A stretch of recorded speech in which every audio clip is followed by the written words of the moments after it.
The holidays and the new year are right around the corner, and you can help your loved ones get closer to achieving their health and wellness goals with an Everlywell at-home lab test. Everlywell offers affordable at-home lab tests that give you trusted physician-reviewed results. You can choose from tests including food sensitivity, metabolism, sleep and stress, thyroid, and so much more. Here's how it works. Everlywell ships your test to your door with everything you need. You return the test to a CLIA-certified lab with a prepaid shipping label, and then your physician-reviewed results and insights are sent to your device in just days. Over 1 million people have trusted Everlywell with their at-home lab testing. And it's been a huge game changer for me. I tried the food sensitivity test, found out egg whites are not for me, and I've been feeling much better. This holiday, give more of what matters with an Everlywell at-home lab test. For our listeners, Everlywell is offering a special discount of 20% off an at-home lab test at everlywell.com/TCO. That's everlywell.com/TCO for 20% off your at-home lab test. everlywell.com/TCO. Listen to the instructors. If they're telling you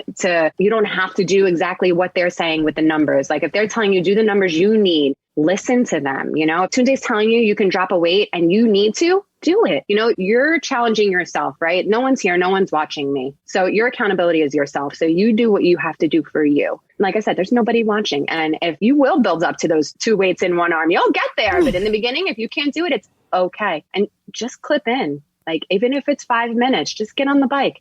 I've never regretted clipping in. I've regretted not clipping in. But once you get on that bike, like something inside of you just feel so much better after you get off of it. So you'll never regret clipping in. It's more than just your output, more than a bike. When you hear your shout out, you know it's all right. Put on your magic pants and let's go. We're cruising into the power zone. Clip in, set yourself free. Come on and take a ride with me. Know what you need to know and what's it all about. Everything you need, it's on the Clip Out. Welcome to the Clip Out Podcast, episode 235. This is Crystal O'Keefe. And this is Tom O'Keefe. Happy day after Thanksgiving, if you listen to these the day they come out. Yeah, hello. Hello. So one last final plug. We're going to be in Boston this week. So if you live in the Boston area and you want to hang out with us, we will be at Fogo de Chao. I think that's how you say that. We don't know. We don't know. We don't have one here, so we don't know. Remember how long it took us to say Peloton correctly? I know, right? So lay off. We're consistent. We will be there on Saturday, the 27th at 6 p.m. If you want to come hang out, there will be other listeners there as well. At least so they tell us. And so we'd love to see you. We would love to see you. I also found out when I was talking to the Fogo de Chao place that it's Copley. Copley Plaza? Not Copley. Oh, okay. So I said, she asked where I was staying and I mentioned Copley and she's like, no, I said Copley. And she's like, if you want to sound like a local, it's Copley. And I said, I want to wicked sound like a local. We're off to a good start. Yes. And I just have to say, this is the first episode that I have been able to record working from home. Ooh. It's amazing. It's very exciting. It is very exciting. Yes. I'm not over it yet. I'll probably be talking about it for a while. Yes, clearly. So I guess what, pray tell, do you have in store for people this week?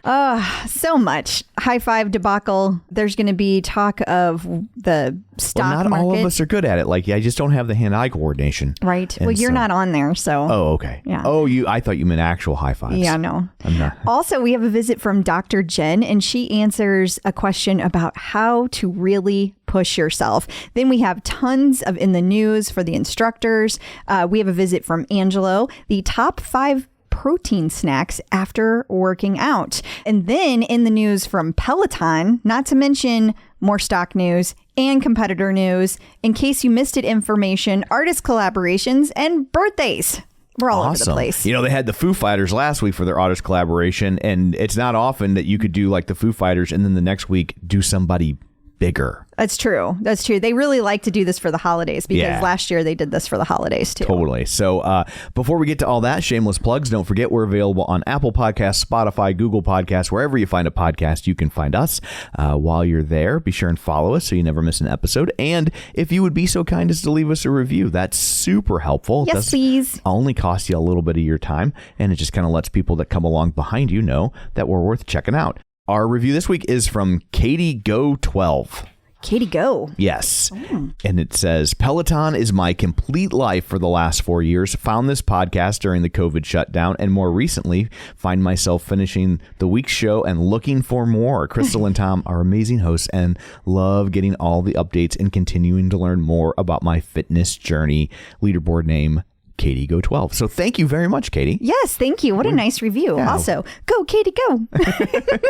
So you can also find us on Facebook if you want to keep up on things throughout the week in between episodes. Go to facebook.com/theclipout while you're there.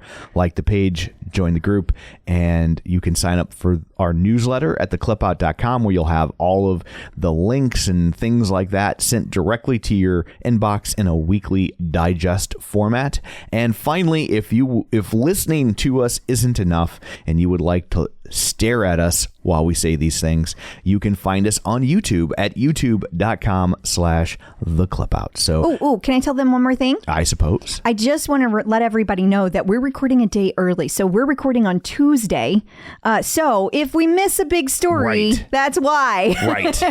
If tomorrow Peloton is acquired by Echelon, you'll have to wait a week. Bite your tongue. You'll have to wait a week to hear about it. Yeah. So you've been warned. Oh, wait, that's my other podcast. Yeah, wrong one. Wrong one, Tom. That's the Tracy Ullman Show to our Simpsons. So there's all that. Let's dig in, shall we? We shall. Run, lift, and live with John Mills. So joining us via the magic of ZoomTube, it's John Mills. Hey, John, how's it going? How's it going? It's happening. I know what you mean. It's a holiday Yeah, week. There's a little extra time off, hopefully. That's right. Yeah, a little relaxing. So let's see. What are we digging into here today, Tom? So I guess let's start with the high five article. So this came out after we recorded last week. So it was all about, can the high five creeps of Peloton be stopped? And so Crystal is featured in this article. I am. But it's not a Crystal only problem. No. Lots of people have issues with this.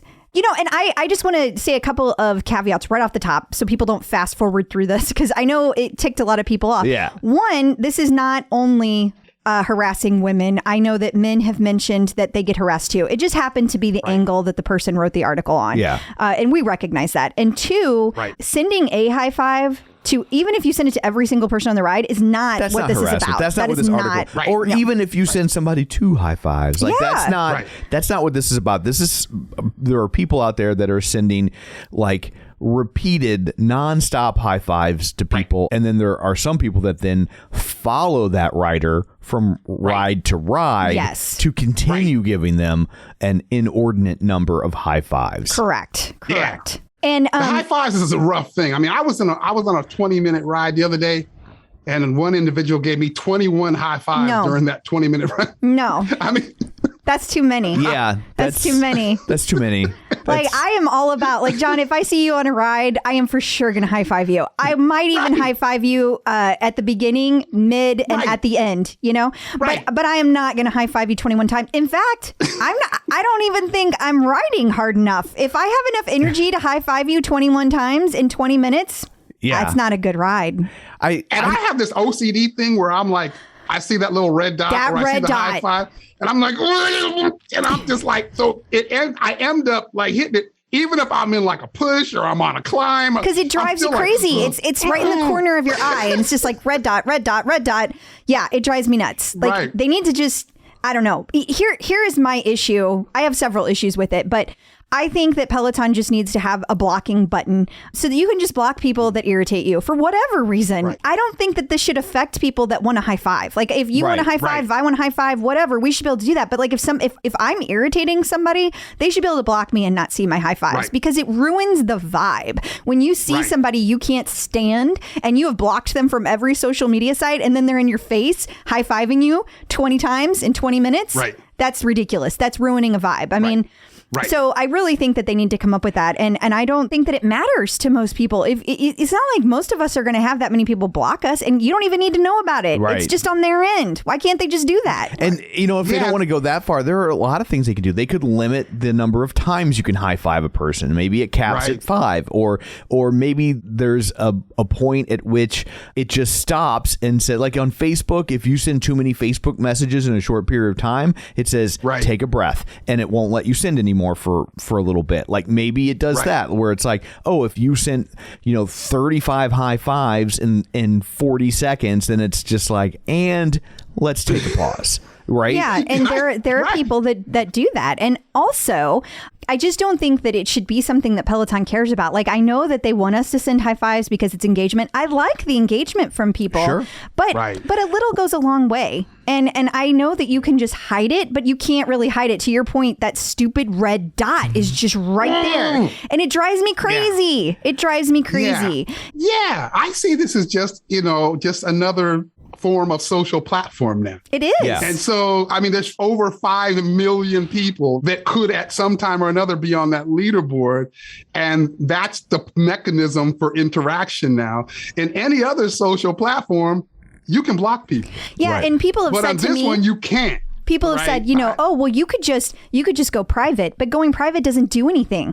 People can still find you. And if you have a certain, like every Sunday for the last 4 years, I've ridden with Jen Sherman in the morning, maybe longer than that. Right. And like this person that bugs me, like they've just ruined my Sunday morning rides to the point where I don't ride that often on Sundays anymore. Right. My point being that she used to have back-to-back rides. They would follow me into the next ride. So even if I blocked them, they can still, even if I hid them, they could still see me. And if I go private, then all I'm doing is hurting myself, because I like to interact with the public. And so the huge community that we have, I like to interact with them. So now 1 or 2 people have ruined it for me, because I can't just be open and have high fives from everybody. Yeah. And I don't like that. I just think that that's dumb. And it's unnecessary. Like, what is the deal? Why won't Peloton just do it? I don't get what they're getting out of it. That throws me a little bit. It makes me feel like there's some other kind of business benefit. Like you said, maybe it's about engagement. I don't know what it is, but I agree with you. It feels like there's something else on the other side of this that they see as a benefit, which is why, you would think they would just be a no-brainer to give you, like the user, an ability to have more control over that. But it's odd that they don't. It's funny, though, also, that I know that some people are not out here intentionally trying to harass someone. Absolutely. I know they're out here and they're just like huge, like Peloton fanatics. And they just see this as just constant love to all these people that are, that are like them and just loving this platform. I know there are people, and that's just how their mind sees it. It just, for me, I'm truly there trying to grind out that climb, and like getting 5 high fives in the middle of a 3-minute effort. That's like a lot to try to manage to. But I get, like, a lot of those folks, it's just love. But it is. Then there are others that it ain't. Yeah. And that's you had someone go as far as to find your home address. Our home address. Yes, our home address. That's a different thing. It is a different thing, but it shows that it's targeted, right? It's not about the love, like you said. For me and this particular person, it's not about the love. It is a form of harassment. And whenever I told Peloton that, they were like, "You're the problem," instead of actually doing anything about it. So now this person has my address, and having my address is not Peloton's fault. I'm not saying that, but my point is that it's not just about sending high fives. It's a much bigger issue. And I'm a nobody in the world. What about actual celebrities on this platform?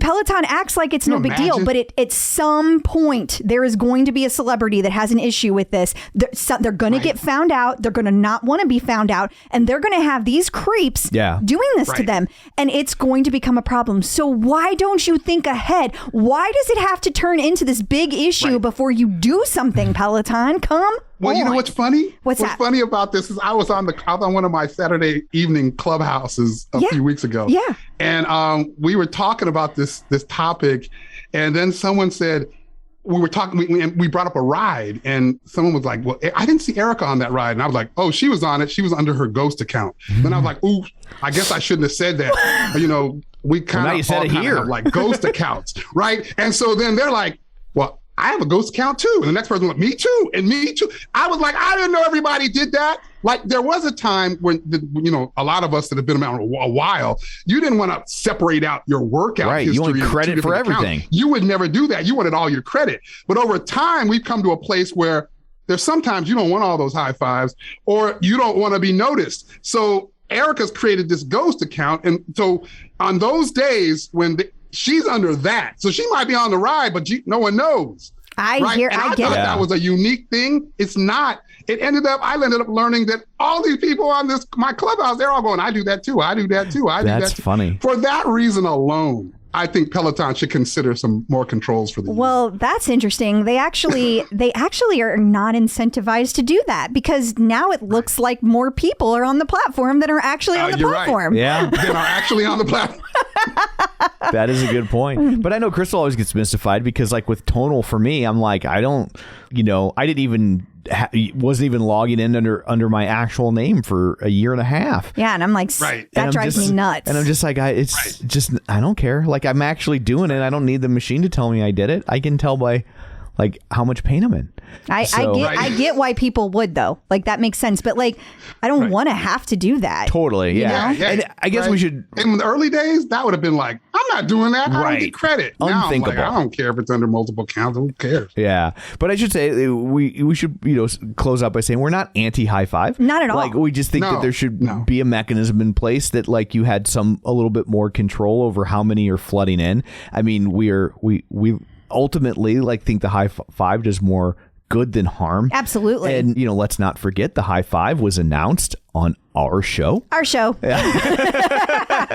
We were on stage with John Foley when he announced it. Right. I will also point out that my immediate suggestion was to create a middle finger. And if we had that middle finger button. If we had that middle finger button, that could maybe solve all this. So maybe you don't need to put in any of these things in place, blocking people or limiting how many high five. Just give us control of the middle finger. And if somebody sends you a high five you don't like, yeah, flip them off. I mean, I'm okay with that. Problem solved. I'm okay with that. There is one person I would love to flip off, so I'm good with that. Yeah. I'm totally good with that solution. Just give me something other than I have to ignore it and pretend that red dot's not there. Absolutely. So moving along, John, you had an interesting article about camouflage bikes. Oh, Echelon. See this? Now, is this innovation? This is innovation. Ignorance. This is innovation. Here's why this is innovation. Because nobody wants to be seen on an Echelon bike. So now they can just be camouflaged. I'm just over here moving my legs, people. Literally nothing to see here. Yes. When I posted this, I was like, what's up with this? Echelon has camouflage bikes now. And they did a collaboration, and then people were like, what? Well, are they trying to hide from the latest Peloton lawsuit? Like, all kinds of jokes came out of this post. It was hilarious, the whole post. It is hilarious, but now I know I don't think that you're a hunter, John. I'm just going to go out on a limb. I'm not. Okay. Neither am I. I don't know if that shocks anyone, but I come from a family of hunters, so I thought it was interesting the timing of this, because it came out the same week as deer season. Right. That is not an accident. Sure. That is absolutely on purpose. But how interesting that means that their key target audience is very different than a Peloton key target audience. I don't think they know what their target audience is. I think someone brought that up. Yeah, I just think that they're just like, let's try this now. Like, I really don't think, because honestly, I wouldn't think that the Venn diagram of hunters and spin bike users has much overlap. Not in my family. And so, who's done that research? And I want to see it. Yeah, I want to see it too, because like anyone in my family is not doing that. Like, they would laugh at a person doing that. So I just don't see it. I've never understood the idea of wearing camo when you're hunting anyway, because they make you put on the big giant orange thing over the camo, right? So what have you done? I thought that was just for the deer. No, you would never get one of those things on the deer. That would take forever. I don't think. Doesn't even make any you're sense, right. honey. It's kind of counterintuitive. It is. You got to wear the camo, but you put on the bright orange so that people see. Yeah, that doesn't happen. It doesn't make sense. You can wear whatever you want. I don't know. Go out in jeans and hoodie. That's my solution for everything. Jeans and hoodie. I would have got married in jeans and a hoodie if she'd have let me. Yeah, you would have. I would have got a hoodie with like a little tux on it. Like those T-shirts in the 70s. Tom. Right. I remember those. Yeah. I think I even had one. We actually, when we got married, we got each of the kids a tuxedo T-shirt to wear at the reception. Like, so they could change out of their fancy clothes. They could be comfortable, yes, but still formal. Wow, that is smart. Yeah.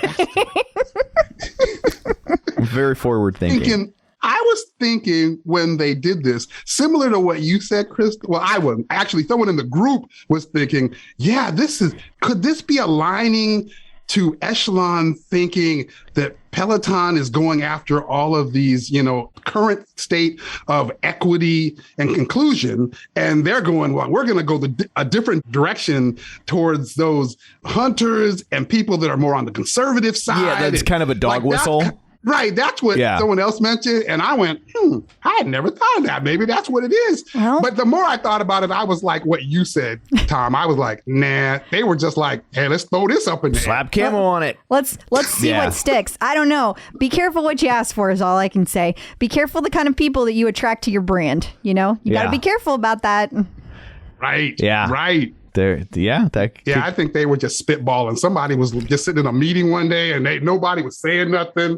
And one person went, camo. You know what it probably is? It probably is that the guy who owns Mossy Oak is probably buddies with the Echelon guy. And they just made up a thing. Yeah, that's what it was. And nobody else was asked or consulted with. And there are a lot. That's a very common thing to slap camo and stuff. It's kind of low-hanging fruit. There was an episode of Mad Men where they made fun of the slug line, the cure for the common, insert something here, because it's kind of like hack and overused. So it's like the cure for the common breakfast cereal, the cure for the common car, the cure, right? And like, to me, slapping camo on something, it's the cure for the common breakfast cereal. I don't know. Like, I hear you. It's easy. And you'll get some people that are into it for sure, but it's just kind of like there's not a whole. It's not a stroke of genius at this point. It's kind of, if they were stand-up comic, it'd be like, let me tell you about the difference between New York and L.A. Yeah, you know?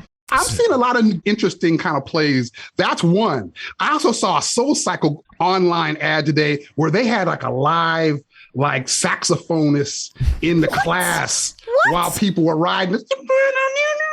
Like going on and on, G? And they're just riding. They're like, it was like a whole Kenny G vibe, and he's just walking through the bikes, just doing his sax thing. I'm like, wow, they're like trying.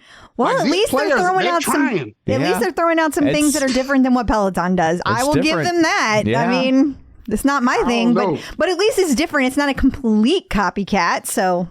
Points for that? I think that was original. That one was original. I don't know how good it is, but it was original. Soul Cycle. It hits your Kenny G spot. Oh, Tom! What? It is. No? That was a good one. The cure for the common G spot? Is that better? John's dead. Yes. There's nothing common about them. Each one is unique and special.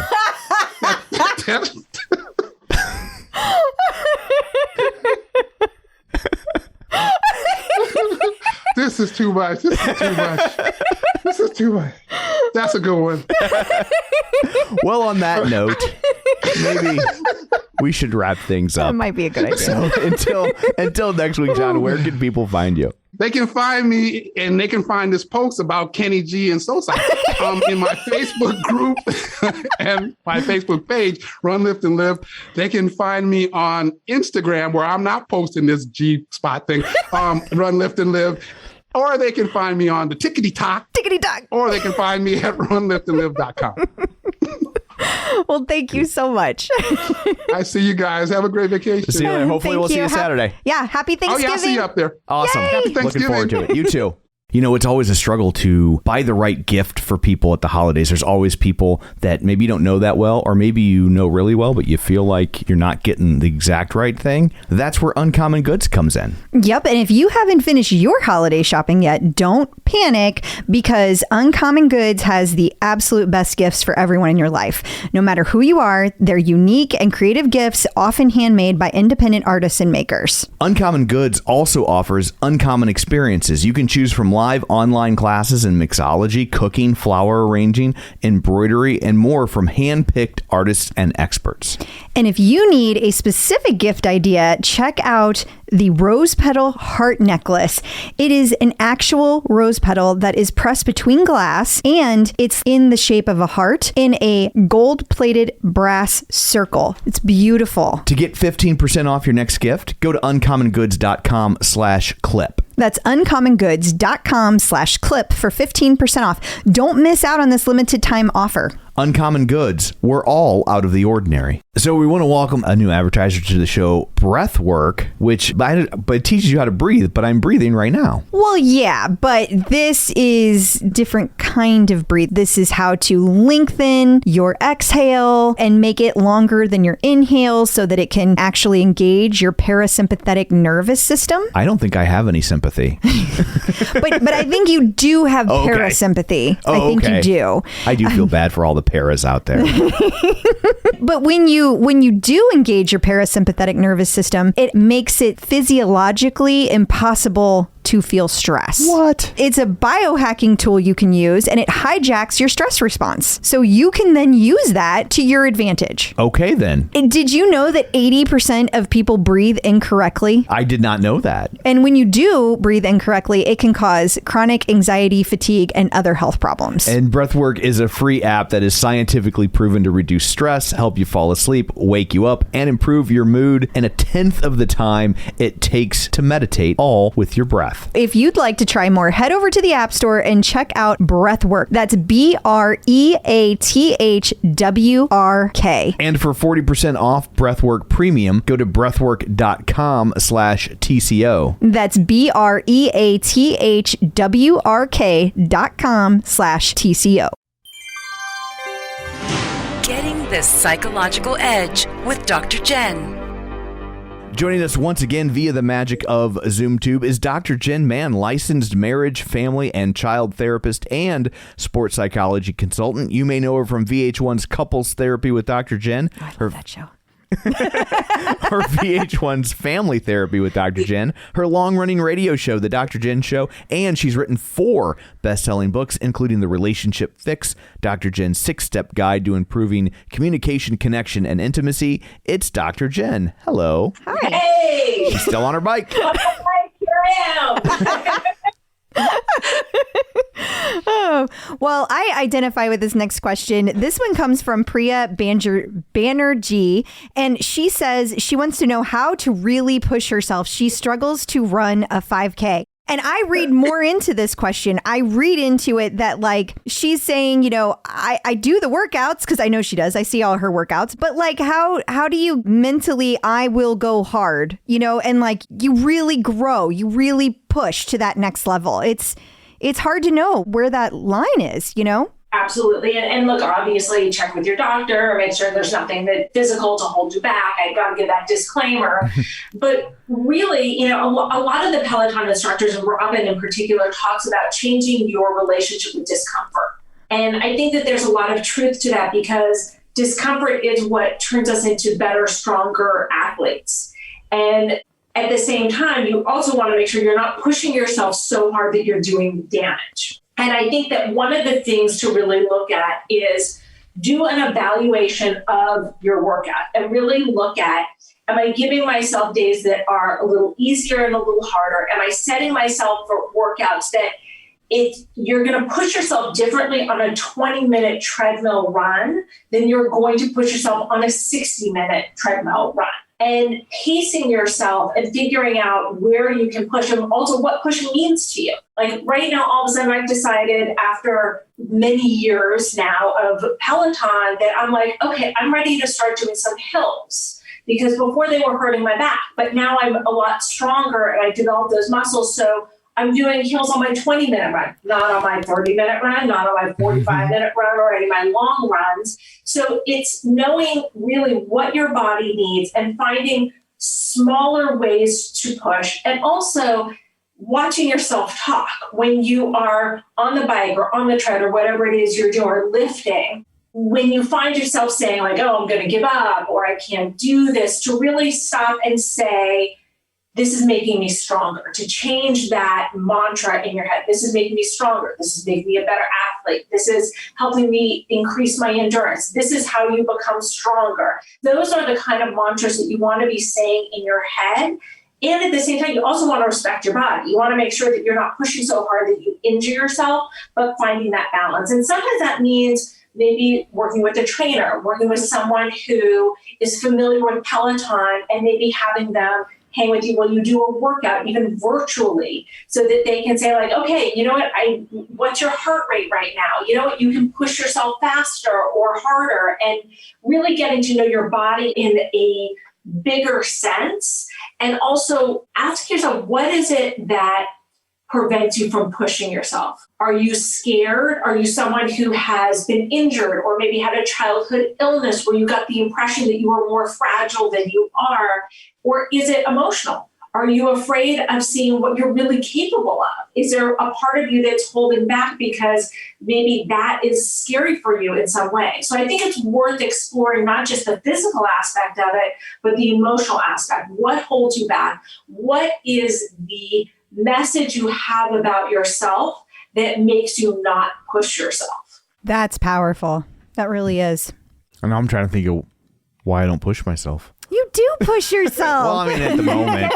But look, Tom and I explored for many years what it was that held you back, the family messages that you had where people were pushing you to do physical activities that you didn't want to do. And so you rebelled by not doing anything. And that held you back. That kept you from pushing yourself to even do light exercise. But now you've broken through that and you found your way. And now I'm like, oh, and I did it during a year when you weren't allowed to see your family.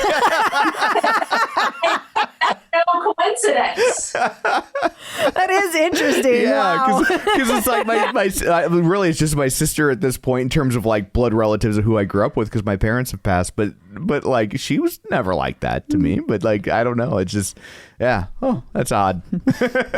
But she's gonna have a rude awakening whenever she sees you. Yeah, because she hasn't seen me in person for over a year. She's gonna be like, where's Tom? Yeah. Oh, goodness. So, well, thank you so much for all that. Before we let you go, remind everybody where they can find you in the interim. You can find me on all social media, Twitter, Facebook, Instagram, Snapchat, all of that sort of stuff, at Dr. Jen Mann, 2 N's on Jen, 2 N's on Mann. I post all of my Peloton workouts on my Insta stories. So if you want to bond Peloton bonding, that's where you can find the most info on Peloton from me. Instructors in the news.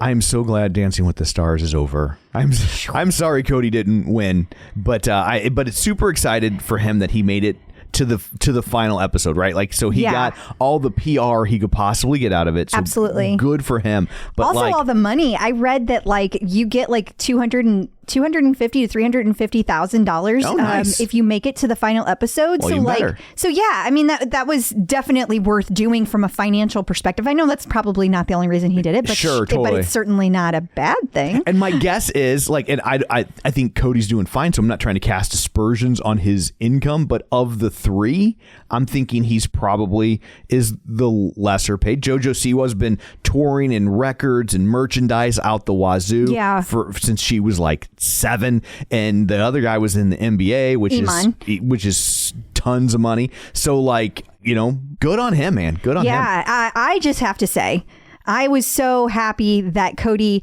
if he had to lose, he lost to Iman, because that's historic all by itself. You know, he's the first NBA player to make it to the finals, and then he won the whole dang thing. And so if Cody had to lose, I'm going to go with I would rather Iman win than JoJo. And I say that not anything against JoJo. I mean, she's whatever. She's not my thing, but I don't dislike her. I mean, I do think she was probably the best dancer on the show. I think she was the best dancer, but I also think that like she does that for a living. And that's the show's fault. That's not JoJo's fault. I wish they were more consistent. I would have enjoyed the show so much more if it was like consistent and it was like everyone's going to have the same level of where they come from a dancing perspective. Right. Whatever that level is, if everybody's on the same page, I don't care. Yeah. But that's not what they do.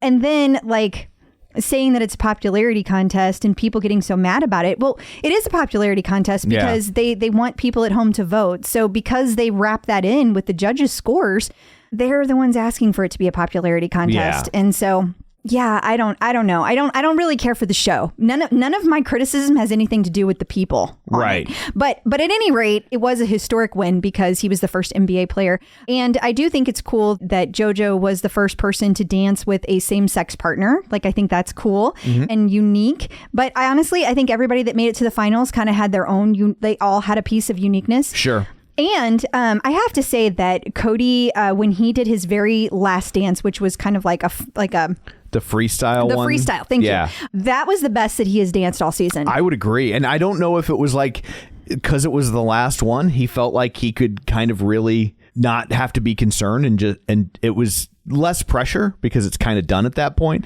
But yeah, that felt like, from what little bit I know about Cody, because obviously I've never taken a ride but it seemed like that was the first time, and from a dancing standpoint, where he was him. He was just all him. And that's what I loved about it. It was just pure Cody energy. And I feel like if they had been able to show that the entire season, he probably would have won, to be honest. He was amazing. Yeah, I would agree with that wholeheartedly. But overall, it was excellent for Peloton. It was excellent for Cody. And if people didn't know, there were tons of instructors in the audience last night. Maddie, Ali Love. Who else was there? God, was it Olivia? Well, they used some of them on TV. They had recorded videos. So Jen Sherman was on there. And Robin. And then Peloton did a video. All of the instructors like sent him good luck. Yeah. And that's amazing. It was a great video. But it was really great to see that he had so much support, so much love. Everybody in the community came together. There were so many people voting last night. It was just wonderful. But I'm glad it's done too. Yeah. I'm ready to move on. That show was just not for me. And I loved like American Idol back in the day. I don't watch it now, but I was 6-7 seasons in a row. I watched every episode, and there was so much. This show was very loud. It was very loud. So much screaming. Yelling. Why? All the judges screamed their answers. I was just like, stop yelling at me. I agree. Yeah, that Bruno is like the worst. Every time he's got to stand up. And then Juliana Huff was like substituting for her brother, Derek Huff, last night.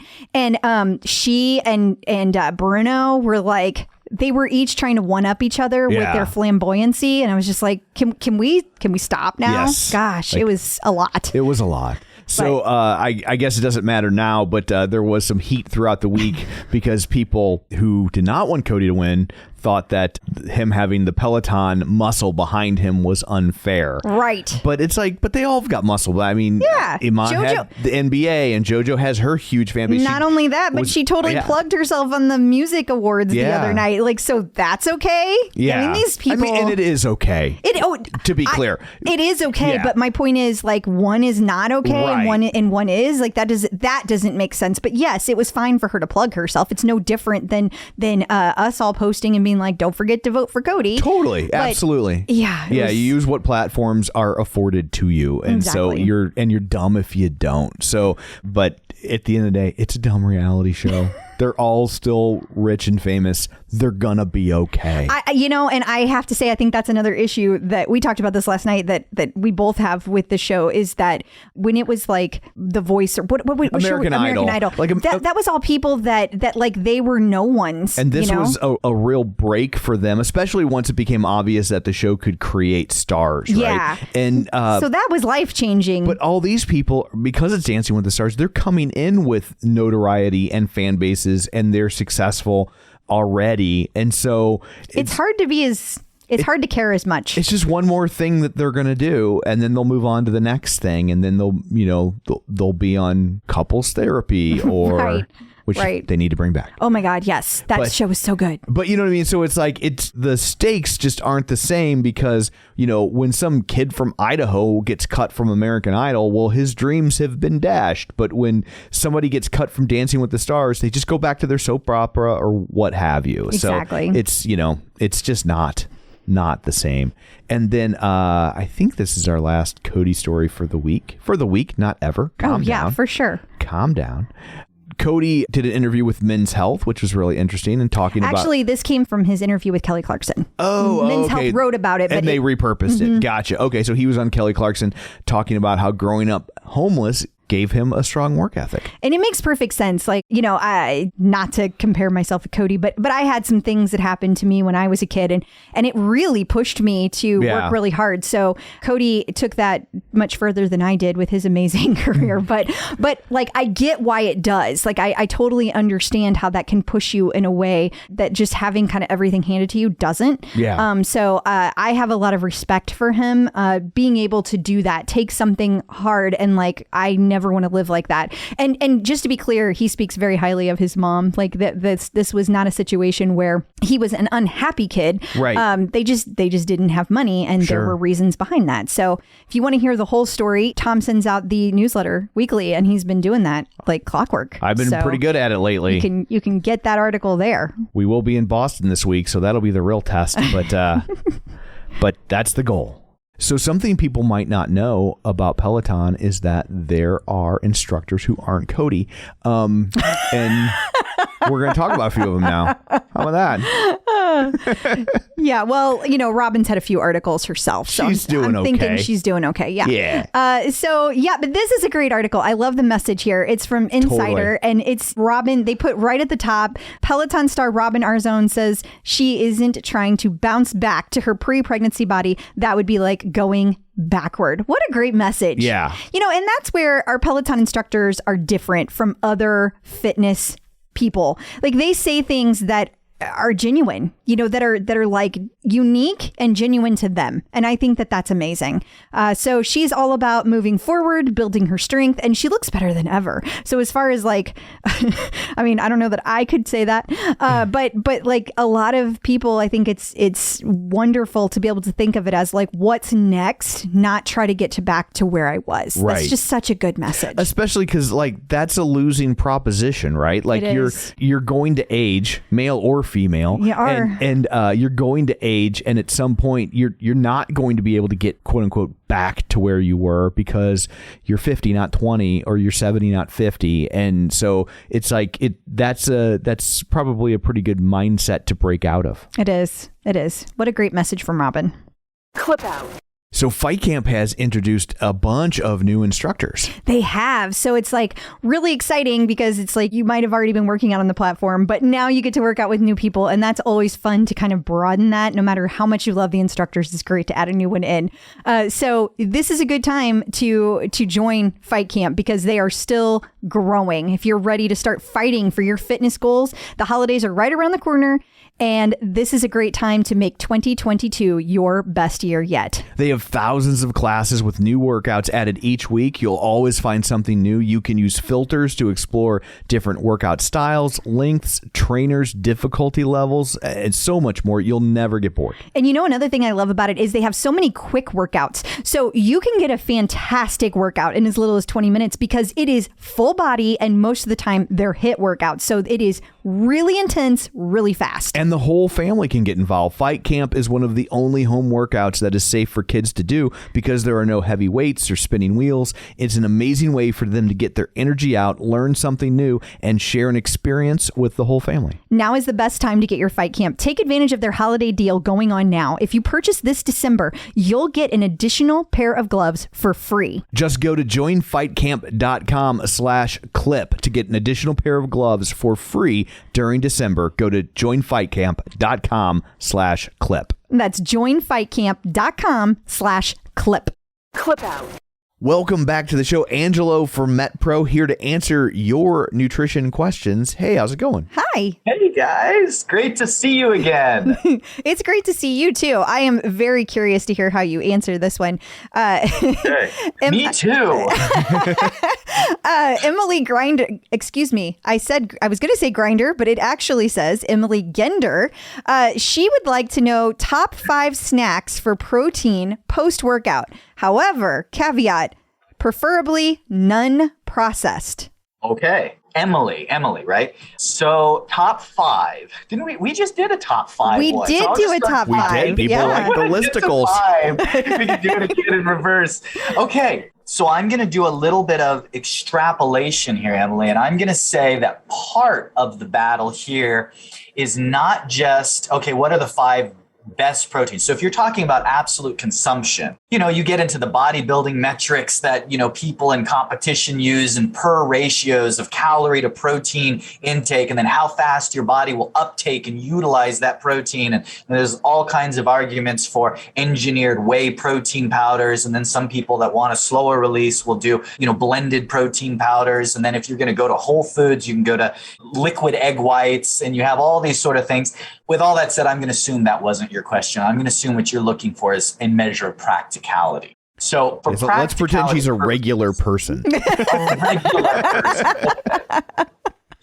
So for practicality purposes, what you're looking for, and this is what I really drill into my clients every day, is what makes a good snack. A good snack is it has to be quick, it has to be portable, and it has to be not messy. Those are the virtues and the qualities we're looking for. Otherwise, it doesn't happen. So by those metrics, I do like protein powders. Personally, I use a vegan protein powder. I am not vegan, but I think it's a phenomenal blend. I'm not looking for instant uptake. So I want something that I'm going to be able to digest over a little time. I use a vegan, sometimes a vegetarian protein powder, although I'm not opposed to whey. I like those as well. If you are hitting the gym and you're wanting some immediate protein, then that is quick, portable, easy on the go is protein powders. Now, I will give one. That's one. I will give this caveat.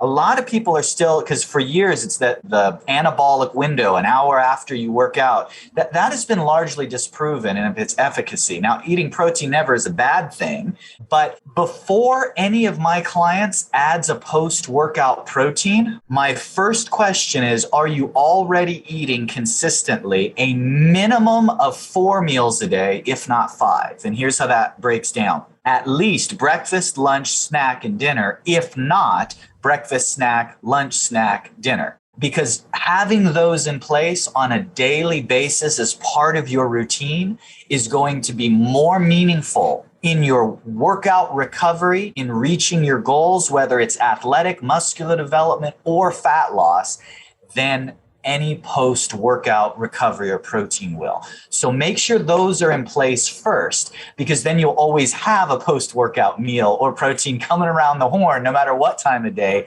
you're exercising. So assuming you have a good routine already in place, then as we said, something like a protein powder works. You can do turkey, chicken, fish. That fish in this instance would be probably a white fish, basically a low-fat fish in this case for quicker utilization. Messes are the issue there. I have a lot of clients that really are good with carrying a can opener and having the little cans of tuna, having the little cans of chicken. They're ready to go. If you're one of my clients, you already have a bunch of chicken breast cooked in the fridge or whatever protein. It could be a vegetarian protein source or whatever, but you have it in bulk. So it's a matter of just throwing it in a little container to go before you left. So there's chicken, turkey, fish. Now kind of in the B category, which is still good. I'm going to say not as good, but still very good, is going to be super convenient things like low-fat string cheese. That's going to be the right mozzarella sticks. And here's the one that you haven't heard before, veggie patties. You got to find a high protein, low carb version, because some of them are real high in carb. Yeah. By the way, maybe you want carbs post-workout. Because you didn't mention that, that's why I'm giving the caveat that you'll want to find one that's higher in protein, a little bit lower in carb. But back in the day, I used to get my garden burgers, my Boca burgers. I would put them in the toaster What? I would grab a napkin, I would catch them out of the toaster, and I would walk out of the house. Bam! That easy. And if you need the carbs, you eat the napkin. No. No? Not recommended. That's, again, this is why I'm not a MetPro Yeah, coach. this. Yes. No, don't listen to Tom. Okay. That was not tip 5.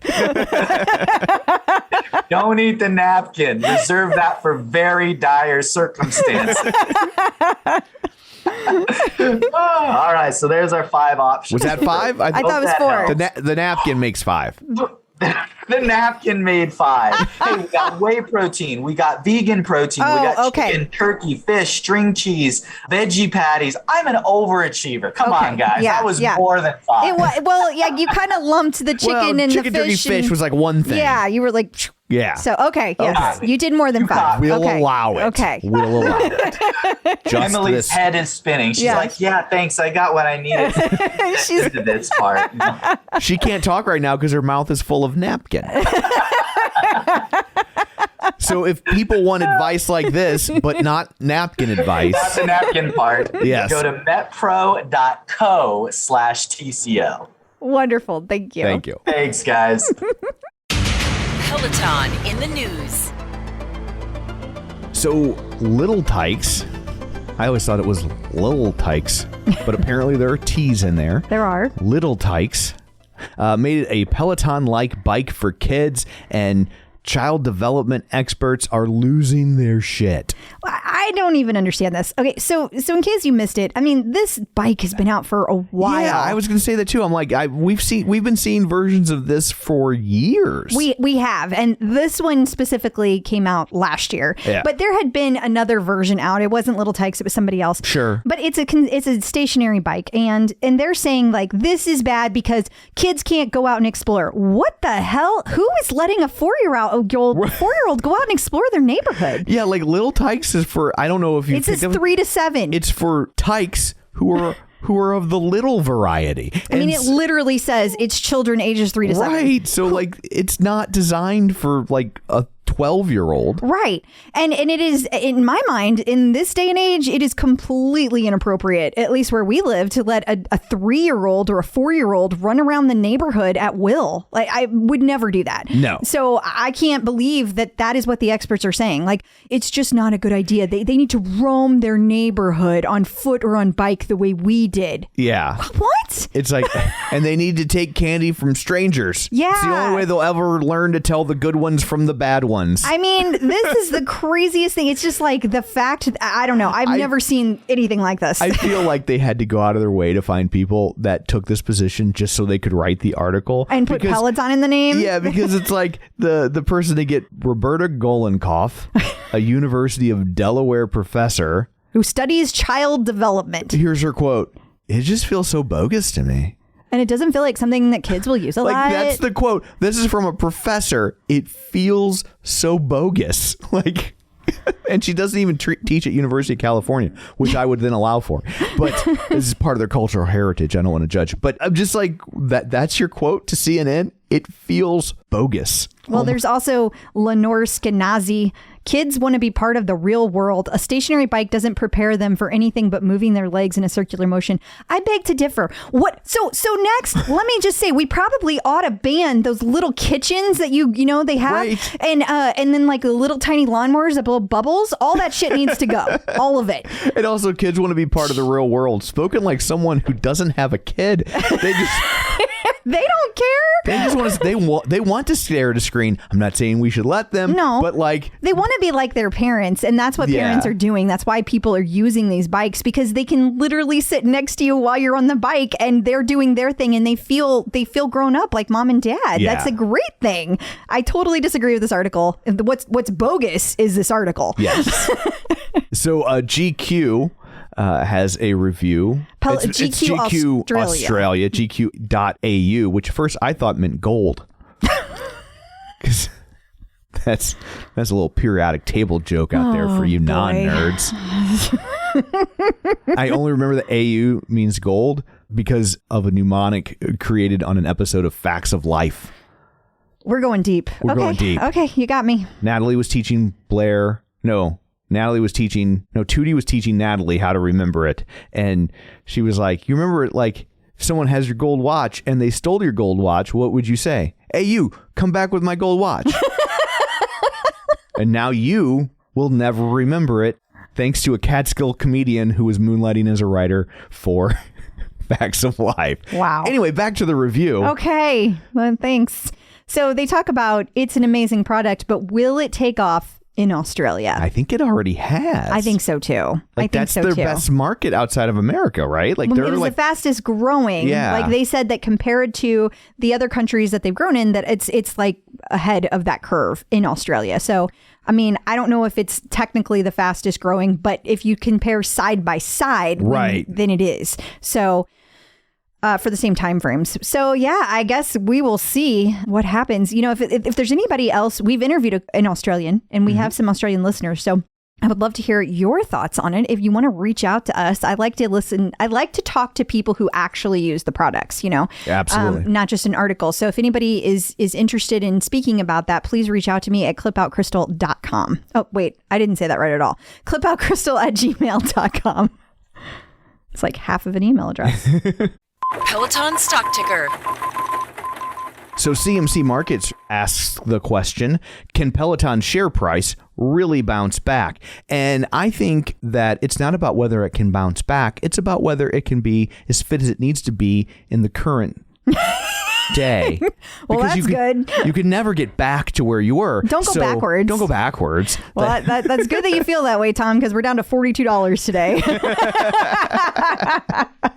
I mean, I don't know what this article says because I didn't read it that well, but yes, they can. It just takes some time. Yeah, it's right now. I feel like they're in a moment of like they're no longer the new shiny thing, and so whenever you're popular, there's a backlash, and they're in their backlash moment. And I think if they write it out, they will be fine. And they will. Yeah. They will write it out. They'll be fine. And there's also so many people that just have Schadenfreude, and so when they do stumble, they love to. I mean, we I don't want to say Schadenfreude for us, but I'll make fun of anything. But we've made some jokes. But I think there are people out there that really enjoy the fact that Peloton is not having a great moment. Oh, for sure. At the moment. For sure. I mean, there's the serial haters out there that, totally. You know, they're like, they've been around forever and Peloton didn't grow the way they wanted to. So they just like constantly are posting bitchy stuff about Peloton. And it's disgusting and I hate it. If you don't like it, just leave. Like, then don't be here. Yeah.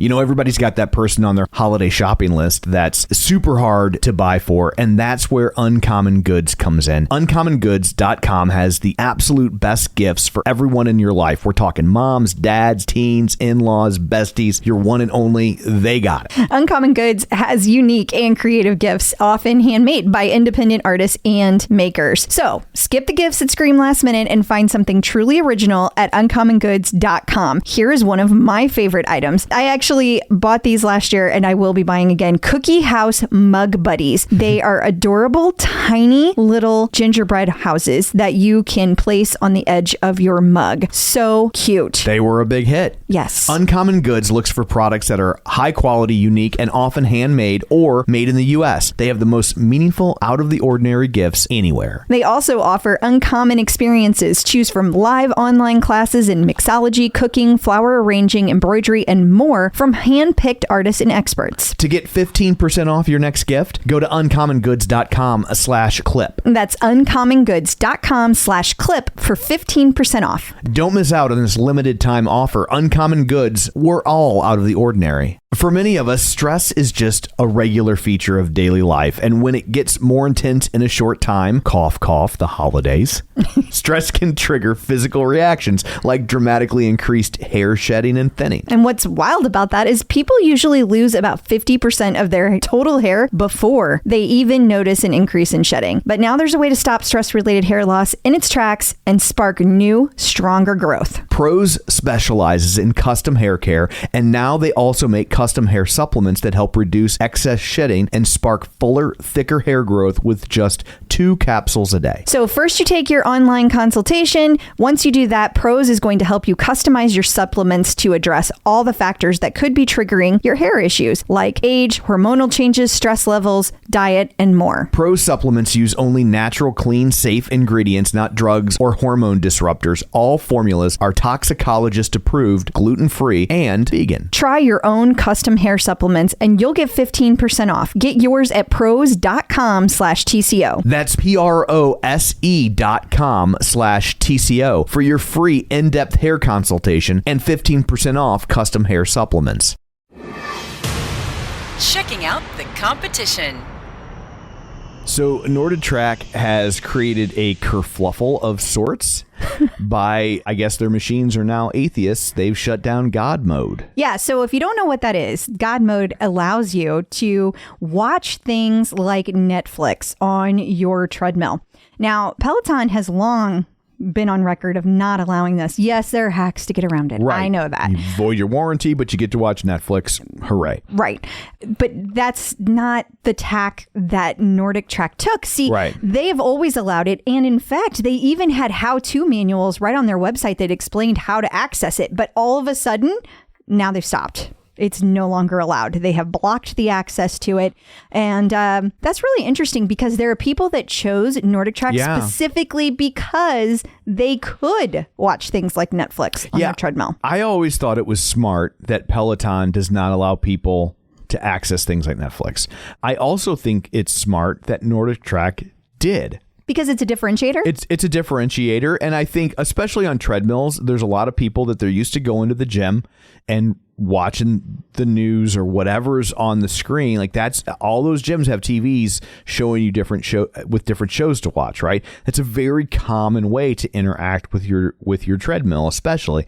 So like I feel like that's appropriate and something a lot of people want. I think it's smart that Peloton doesn't because their tact is we're ultimately selling you this content and our content's really good. And what's going to keep you coming back is your engagement and relationship with your favorite instructor or instructors.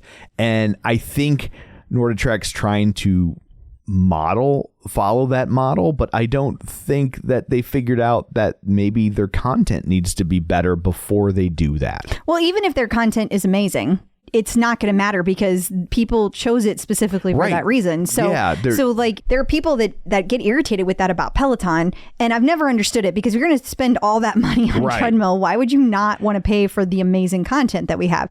But also, just to be fair, I don't think that way in general because it bores me to watch TV. I don't push myself in the same way. Like whenever I have somebody saying, okay, now push, I am going to go much harder than just watching a TV show. Sure, like, absolutely. And and there might be with people watching Netflix, you might have households where one partner wants to watch Netflix and one partner wants that guidance and instruction. Absolutely. So you could have that. But yeah, I think that like there are a lot of people that clearly want it and that's a differentiator. I think it's a mistake for them to do it. But I think it's a mistake for them to turn it off. Yes. That's for sure. Yeah, absolutely. Well, we'll see what happens. In case you missed it. So the holiday seasons are officially upon us, and there is a Black Friday apparel sale for people. Yeah, and the apparel is up to 50% off. There's some really good deals. I would say in some cases it's more than 50% off because that puffer coat was $300 and it's now down to $70. Like that's crazy. Yeah. And if you were one of the people lucky enough to pay attention to the fact that your referral code was ending on the 18th, you got to stack your referral code on top of the 50% sale, which is notable because it's not something they've ever done before. Interesting. This is also the biggest sale they've had in a very, very, very long time. I think maybe ever, except for the warehouse sales. That's different though. Yeah. Peloton artist collaboration. Peloton has announced yet another artist collaboration, this time with the Beatles. And keep in mind, this is the second Beatles collaboration. They're returning to Peloton for a brand new artist series featuring all the iconic tracks from the long-awaited docuseries, The Beatles Get Back. Oh, I cannot wait for this. It hits Disney Plus, I believe, Thanksgiving Day, and it looks amazing. So for people that don't know, they made a film called Get Back, which was as they were recording the album Get Back. And so they all went in the studio, and it was like they were trying to get away from like a lot of like the bells and whistles and stuff they were doing. It was just the guys with their instruments playing, right?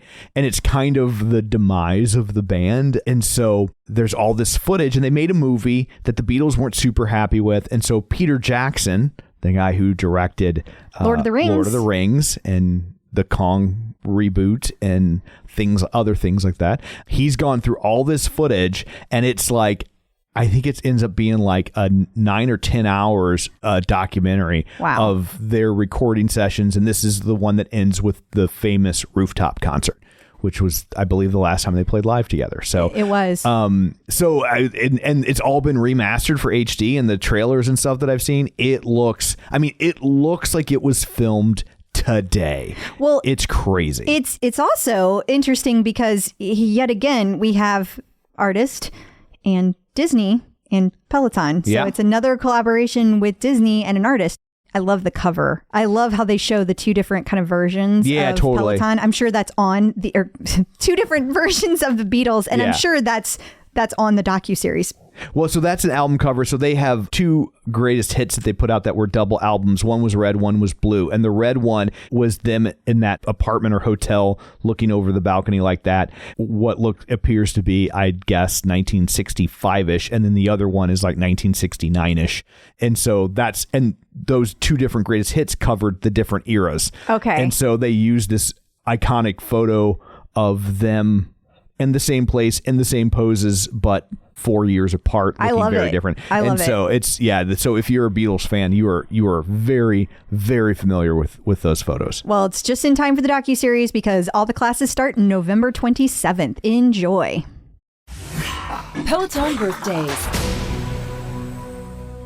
So we have to wish a happy belated birthday to Bradley Rose, who celebrated his birthday on November 22nd. Happy birthday. We will have you on the calendar next year, Mr. Rose. Yes, we will. And happy birthday to Jen Sherman. Her birthday is December 1st. So happy birthday, dear Jen. Don't forget to wish her a happy birthday. Checking in with the Peloton community. Joining us today via the magic of ZoomTube, it's Bridget Nieves. Hey, Bridget, how's it going? Hi, guys. Hi. So happy to have you here. I always like to ask people, like, as their first question, how they originally found Peloton and decided this was the exercise equipment they needed. I actually found Peloton through two of my close friends. Two of my best friends both had Pelotons, and they were like, you have to get this bike. You have to get this bike. And it was a little out of my price range at first. So, it was always on the back burner. Sure. So it was definitely my best friends. Two of my best friends have Peloton. So it's right in my ear the whole time. Was that getting old? Were you just like... and they kept talking about these instructors, and I'm like, I don't know what you're talking about, and I just kind of felt like I was out of the loop a little bit. But if they were ranting about it, I trust them, so it had to be something magical. When did you end up getting the bike? I ended up getting the bike. I ordered it on June 6th, 2020. It's a very specific day. Okay. No, it did take 2 months for my bike to come once I did order it. But, I did order it in June and it came in August. So. Okay. And it was a specific day. So tell us about the day. So ordering the Peloton was kind of the precipitating factor in me starting my weight loss journey. So I made this purchase to buy this bike, and the financial investment of getting the Peloton was really what committed me to making my lifestyle changes going forward. So that date sticks in my head a lot because it was a really big turning point for me in my life. So yeah, that's why June 6th, it will always be really special to me because since purchasing that bike, I've lost 103 pounds. So holy cow. That is incredible. You're so worried about the price of that bike. What about the price of all those clothes? Oh, that's something no one tells you. Yeah. Right. Get ready to buy lots of clothes in lots of sizes because it's a process. Yeah, it doesn't happen overnight, but you lost the weight pretty quickly. 100 pounds in 11 months. Is that just because you started using the Peloton? Or is that because you changed other things? I made a lot of changes and a lot of small changes that added up to big changes over time, right? So when I made the purchase to buy the Peloton, I simultaneously downloaded this app called the Lose It app. I have an Apple Watch and an iPhone. So I was just Googling what apps were great for, both of those devices. And this one came up. So I went on a whim, I downloaded it, and it just gives you put in your height, your weight, your gender, and it tells you eat this many calories. So I was like, okay. And I just went with that. And I was like, okay, I'm going to eat this many calories. I forget what number it set me out at. I feel like it was probably around like 1,800 when I first started. And so from June to August, I counted calories and I was mindful about what I was eating. In the beginning, I think I was a lot more restrictive than I would ever be now because you're dieting, right? I don't know what I was doing. I was like, okay, I can't eat this. I can't eat that. I'm just going to stay within my calories and try to be as healthy as I can. So in those first 2 months, I lost about 30 pounds before the bike even arrived. And that was just being mindful of my calories and watching what I was eating. So that really just understanding how many calories something is and how much you should be eating really put things in perspective for me. And you learn very quickly what foods you can eat more of that don't burn all your calories. So you're making small changes without even realizing it. Like I'm going to eat 4 cups of green beans because that's only 100 calories where 4 cups of rice is 1,000 and I'm going to lose all my calories, So just having the app and being mindful and logging everything really shifted things for me. Wow. Shift is a perfect word because when you say things like, 100 calories for 4 cups of green beans, but you also have to like the green beans, right? Yeah. So, right. But it makes you make choices like mindful shifting, like the words you're using are so powerful because it's a choice. It's every day. It's a choice. It's not a diet. It's making the choice that like, I'm going to eat in this different way. I'm going to make these other choices that I haven't been making.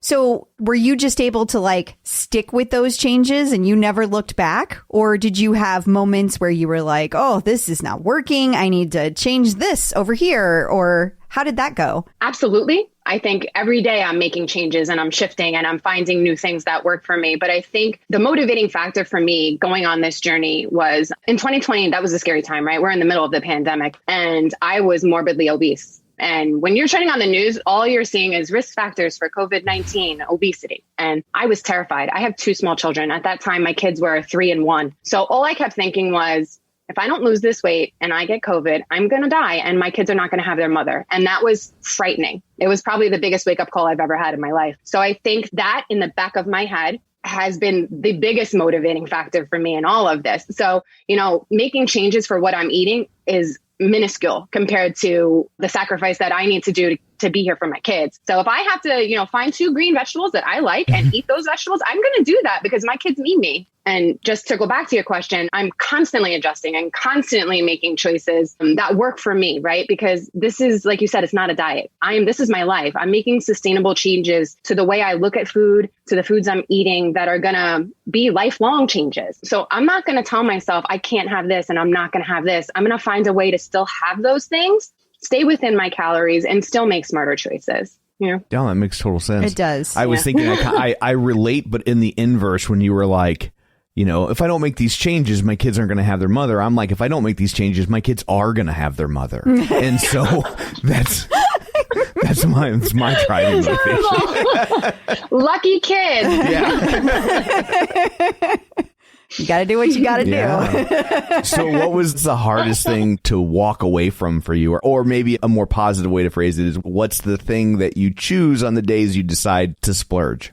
Geez, I feel like there's splurging isn't really a thing for me anymore because I'm incorporating all the foods I love every day. Like I have a cookie probably 5 out of 7 nights a week. I have a pint of ice cream before I go to bed. So a splurge to me, in the past when I would restrict myself and say, you can't eat these things. I remember I tried to go vegan and I give so much props to people who are vegan because, there's a lot of things you cannot eat. For me, it didn't work. I tried it for 3 days and then I went and had 6 donuts at Dunkin' Donuts because I was losing my mind. So that would be a splurge.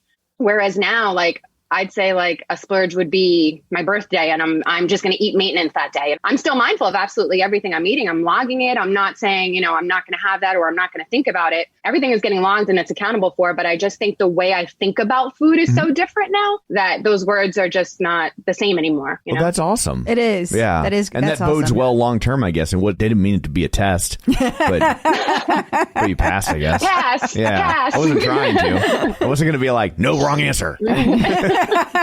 Cake means you're a failure. I love cake.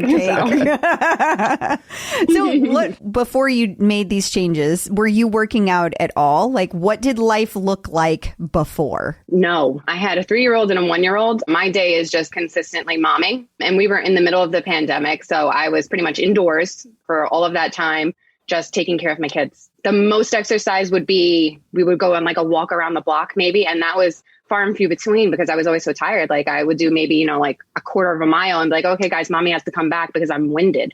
So I would say after my children, my exercise levels dramatically decreased. Whereas like growing up, I was always someone who loved exercise. I was a basketball player in high school. I did kickboxing. Like I love exercise. I thrive on competition. But becoming a mom and I worked 2 jobs and I just fell to the sideline. My health just took the back burner. Okay. So 2 jobs, 2 kids. How are you finding time to exercise and to eat healthily? Because it's not the easiest thing to do. Planning. I am somebody who's just by nature a very organized and structured person like that. I feel like that's intuitively who I am. That's not everybody, but that for me, I guess it worked to my benefit in this situation because I'm like, all right, if I'm going to do this, I'm going to find time to exercise and I have to know what I'm eating and when I'm eating it, right? Because knowledge of calories is great, but if you're constantly going over it because you're just grabbing whatever and not having a plan, it's not helping. You're not helping yourself. So having the Lose It app was really, really great for me because it allows you to plan in advance. So I would sit down at night. My kids are in bed by 8:30. 8 to 9 is my time.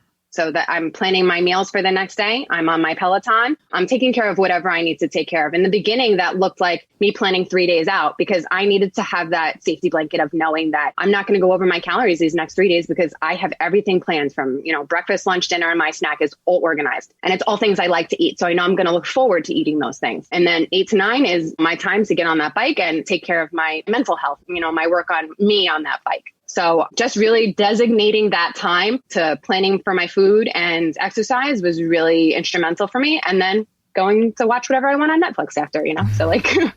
I think that that's great to hear because there's so many people out there that feel like, especially when you have kids, it's hard to find the you time. And I feel like you nailed it. It's the planning. The planning is so, so important. And it is for me as well. You have best intentions, right? But then 100%. If you don't have a plan and you have a bad day, it will all go to shit in 2 seconds. 100%. 100%. Like, if I didn't plan what I'm having for lunch tomorrow and then my stomach's grumbling, somebody comes in the office with fast food, if I didn't have my planned lunch ready to go, you're going to make the unhealthy choice. Not because you don't have good intentions, like you said, it's because it's convenient. So I don't want to make choices out of convenience. I want to make smart choices that I'm planning for myself to set myself up to be successful. I love that. I really love that. I love hearing that. And people say, well, you don't have time to plan. And it does take time to plan. But I think that you get better at it over time. And so the planning time decreases, which makes everything else, you have more time to do your other things. One of my friends, she says this quote all the time. She says, failing to plan is planning to fail. Mm-hmm. And that just sticks with me at my core because you have to plan, right? So you have to say, I'm going to plan this time to plan. So you have to take 2 steps ahead of yourself to get yourself ready. And if you don't do that, you're not going to be successful because you're not setting yourself up, and you're not putting yourself in that right mind frame. So I think I just said, this is, just that mind switch where it's like, I am doing this and I'm going to do this for me. I'm going to do this for my kids. And this is what it's going to take in the beginning and just sticking to it. That first time you hit plan it all out, though, it's a little overwhelming. It can be. Yeah. It's a lot. Yeah. Even when I started doing it, I have to plan a lot less because I just eat the same stuff over and over again. But it's like, just you see it all spread out and you're just like, oh dear. Yeah. This is. And then,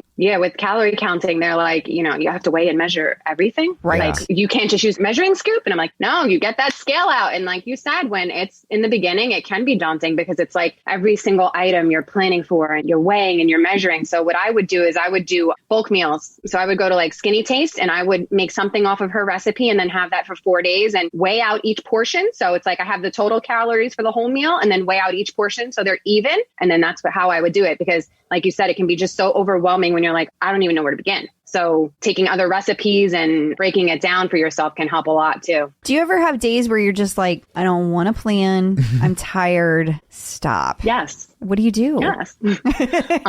I'll buy, like, there's some local small businesses in the area that do meal prep. So I have in the freezer on nights like that, meals ready to go.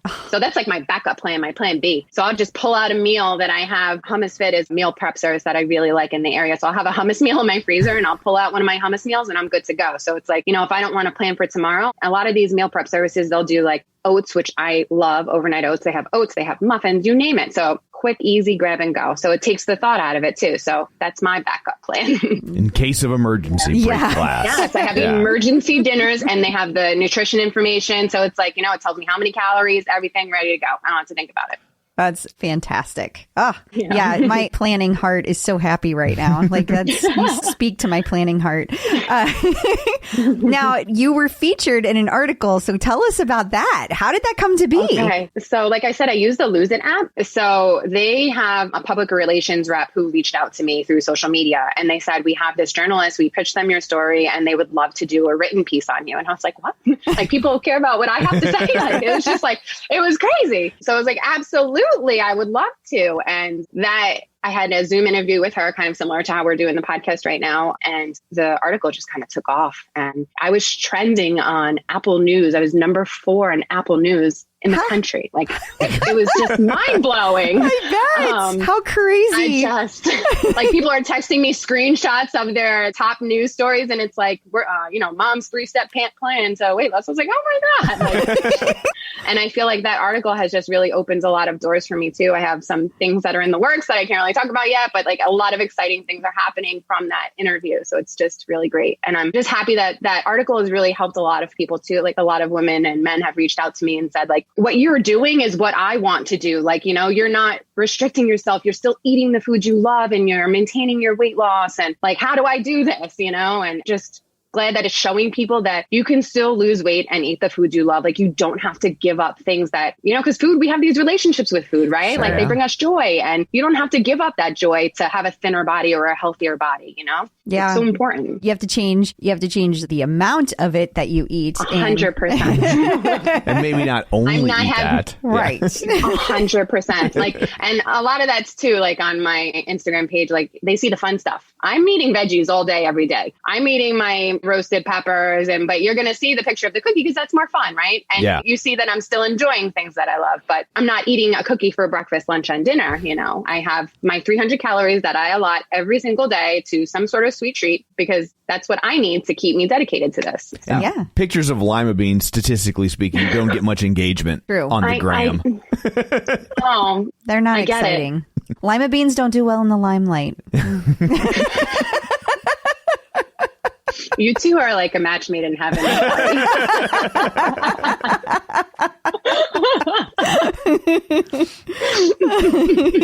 Yeah, that was pretty bad. Wait, that would mean that my jokes are bad. Oh, it's opposites attract. Right. That's what she was saying. It's like, Tom's jokes are so funny. Right. And okay. I get it. I get it now. I'm on. Okay, we're on the same page. Yeah, okay. I'm caught up. Yeah. So you did the article. What was the process like? You did the Zoom. Like, was it like, boom, 2 days later, the article was there? Was it a week later? Did you have advance warning it was coming? Like, tell us all the details. So it all transpired really quickly. Like the Lose It person on the app on Instagram, she messaged me within 24 hours. I had an appointment to write with the journalist. On a Wednesday, they sent me the message like, hey, we would like to do this on Thursday at 3:30. I was Zooming with her. So like Wednesday night, the PR team, they called me and they're like, we're happy to like prep you and go over questions, help you guide you through this. And I'm nervous. I've never done anything like this. So I'm like, okay, and so they kind of walked me through what the interview would go like, which was calming. And the Lose It rep, she sat on the conversation with me as well, just, as a little crutch. So that happened on a Thursday. It was a week and nothing had happened yet. And I'm like, what is going on?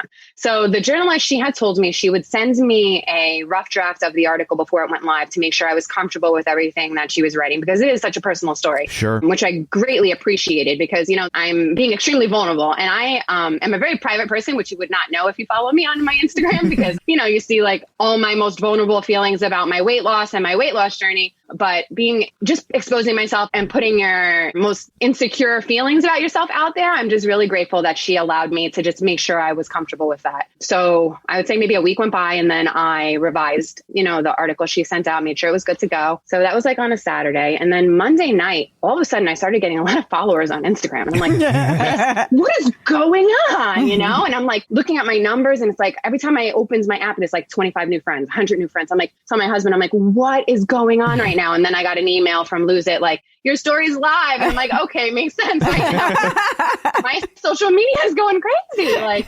And so no warning that it was posted. It was just like, boom, here it is. But yeah, it was really great. From start to finish, the experience was really wonderful. The journalist was just really great to work with, and Lose It was really great in facilitating everything. I just felt really fortunate and humbled to just have someone want to share my story. It was really awesome. Yeah, I totally get that. And it's nice that you get to be such an inspiration to people. And so I'm sure that's very heartwarming as well. Yeah, because, being overweight is hard, right? It's really hard, and you feel isolated a lot, and like you just have all these, there's so many emotions tied in with weight, right? So like you feel however you feel about yourself. And for me, I always felt like maybe I was the one who wasn't picked first, or, like people excluded me from things. It's all in my head, right? Because that was my emotions with myself. And being chosen, it was huge, like somebody wanted me, and it was just everything, I do. Yeah. So what's next on your journey? You mentioned like a maintenance earlier. Is that where you are? Do you just like, you're going to be here forever?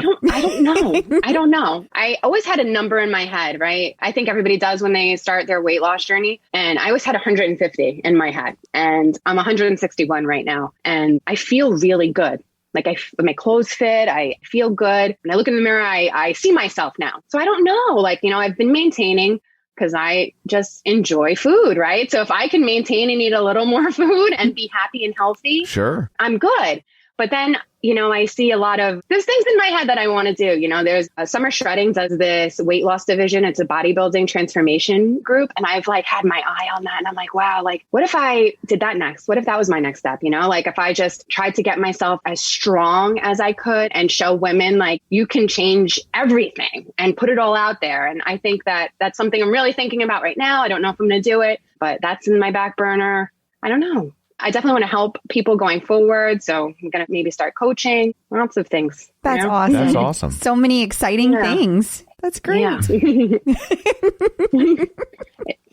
It's a lot. I feel like I'm in a whirlwind a lot of the time because, I have two small kids. I have these two jobs. And then now, making friends with food is just becoming such, when I started this, it was more so people, when they notice that I lost weight, the first thing everybody says to me is, what are you eating? And when I would say whatever I want, no one would believe me. So, I started making friends with food to show people I am eating the foods I want, and you can eat, the foods you want. And making friends with food is food is not the enemy. Food is not good or bad. It has nutritional value, right? We can look at foods and it's not inherently good or bad, but some are more nutritional and some are less nutritional, right? So that was the whole precipitating factor for starting making friends with food. And it's just become so much more than that. I've made friends because of food now. And it's just, I have a group of women online who I talk to now. I've made friends in person. And I just can't all believe it's reality sometimes, it's been a really great experience. That's awesome. It feels like when I hear you say all that, what I also hear in between the words is it has changed your life in ways that you never expected. It's changed me in ways that I never expected too, so much. I never imagined I'd be the person people would be going to for advice on what to eat.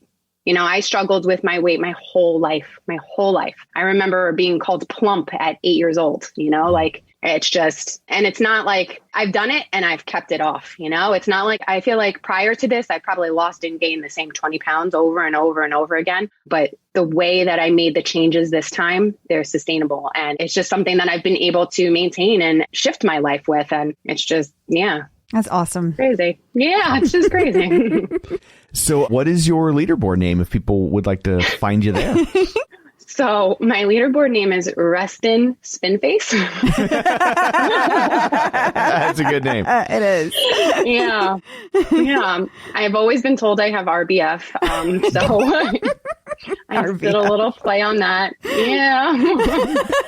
Hey, you would never know because I think I've been smiling this entire time. You have. I'm like, where is it? I don't see it. I think that was, pre-weight loss journey maybe was that girl. So maybe it's time to revisit a new name. I don't know, but I really like it. It is. It's fun and memorable. So I can get why you would like it. Yeah. And so do you have a preferred instructor that kind of helped you through all this? Of course we do, right? Well, I know you don't have a Peloton. So. Yeah, I have one, I guess, technically, but Well, technically. Yeah. But Tunde is, I owe so much of my journey to her. Crystal can, I'm sure, relate because when you ride on that bike, you feel like they're your friends and they're talking to you. So much of what she says, in the moment where she's like, get back up. And I'm like, I had just sat down. Is she watching me?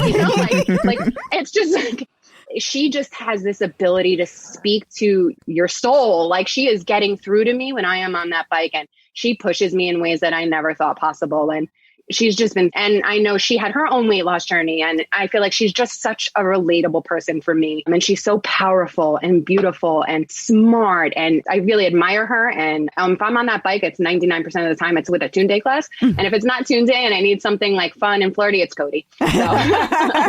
and Tunde likes ice cream, so you really can't go wrong. Yes. And her makeup is always flawless. She's amazing. She is. She's amazing. She's gorgeous. And her arms are my goals. I want my arms to look like Tunde's arms, so I am just working at those Tunde arms. I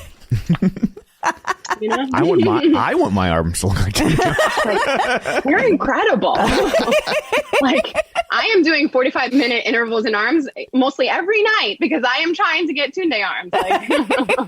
Hashtag and goals. You feel it. Yeah, you feel it after her class. She works you unbelievable. I remember one time I took one of her classes. It was 10-minute arms, and she was like, don't tell me you can't do work in 10 minutes. Don't tell me you can't get something done in 10 minutes. And I was like, I was beat the next day. Yeah. and even when she's like, you can do anything for 15 seconds, that stuck with me. Because you can, it's all in your mind. And she said something else too. It was reframing your mental headspace. And I'm always constantly reframing my mental headspace. And it's just kind of people who don't have a Peloton don't realize these kinds of conversations that happen on the bike, right? They think you're just getting on the bike and pedaling. Yes. And it's so much more than that. And that's why they think that any bike will do or any instructors will do. And it's no. These are gems that these people are saying to us. You said, I know, because they speak to you, like you said. And it's so crazy because you don't even know what you need to hear until you hear it. And it's you 100%. Somehow you'll pick a ride and it's exactly what you needed. Exactly. It's crazy. And, when I tell people I've cried on this bike, they're like, what? I'm like, Robin did her birth announcement on this bike and I celebrated her telling her mom she was having a baby. The things you experience on this bike, it's just, you would never know unless you have Peloton. So it's just it's so amazing, and Kendall's mental health ride, it's just challenged me in ways I never even thought imaginable. And the way that they script their classes and the words they're saying and that correlate with the level of resistance they're using. Everything is just so well thought. And it's just exactly what you need when you didn't even know you needed it, Yes. I have a quote from Kristen McGee up top, and it says, everything you could have possibly ever want, have, or ever need is right inside of you. Aww. And I see that every time I ride. I love it. You have a wonderful Peloton space that you have created. And that's really cool. My little office. I love it. That's wonderful. Very inspirational. So do you have any advice for people who are just now entering the world of Peloton? Oh, entering the world of Peloton? The seat gets better. That's